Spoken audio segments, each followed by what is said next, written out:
Кыз 17, інім бар 15-те, телефонын ақтарып отырғам. Содан қызы оған өзінің тауларын жіберіпті. Інім өзінің антинасын жіберіп, ехі жастарай, көзім ай дедім ғой, етай. Ол 15, шашымның өсуінен қарағанда, мүшемнің жүні тез өседі. Өз-өзімнен ұяламын. Ол 19, кеше сынып болып қыдырғанбыз. Содан автобуста құсқым келіп шыдай алмай, құсып жібердім. Жерге құссам бір сәрі, жанымдағы қыздың бетіне құстым. Айби, сол қыз ұшынып больницаға түсіп қалды. Ол 14, мен осы жазда Алматыға қыдырамын деп ойладым. Бірақ папа айтады ғой үйді бұзып, қайттан саламыз деп.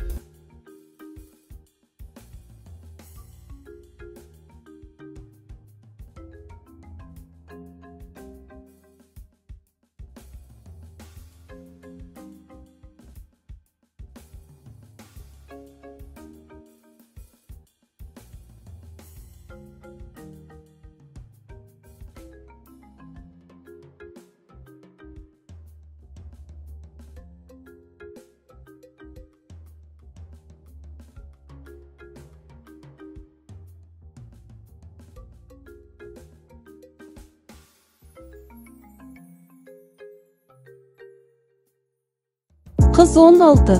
Көрші ауылдағы жігітпен жүріп жүрмін. Ол қатты ұялшақ па сондай, оның ұялғанынан мен де ұяламын. Машинамен келеді, мен онымен құшақтасып, сүйіскім келеді.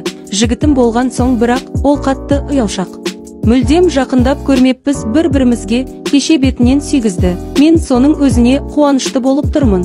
Күннен күнге ғашық болып бара жатырмын. Оның жағдайы жақсы, менікі орташа, қалай махаббат сондайға қарайма мен ұяламын бірақ не істеймін? Ол 12. Бір күні мені папа машинасынан дәрі әкелуге жұмсады. Машинасына барсам витамин тұр, имен ішінде бар екен о деп ішіп жатсам, іші толған наса екен білә. Сосын түкіріп тісімді жуып, үйге кіріп дым болмағандай оттым. Насайдың дәмі жаман екен.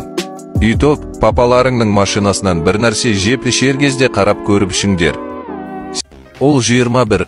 Үйге папаның жан досы келген, сосын екеуі доканса ішті. Мама, ол кісіні үйіне апарып сал деді.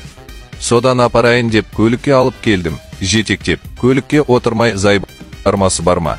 Соңында шыдамай бір ұрып ұйықтатып, үйіне апарып жатқызып кеткем.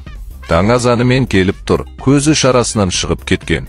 Маған кеше не болды дейді. Мен білмеймін, аман сау үйіңізге апарғам дедім.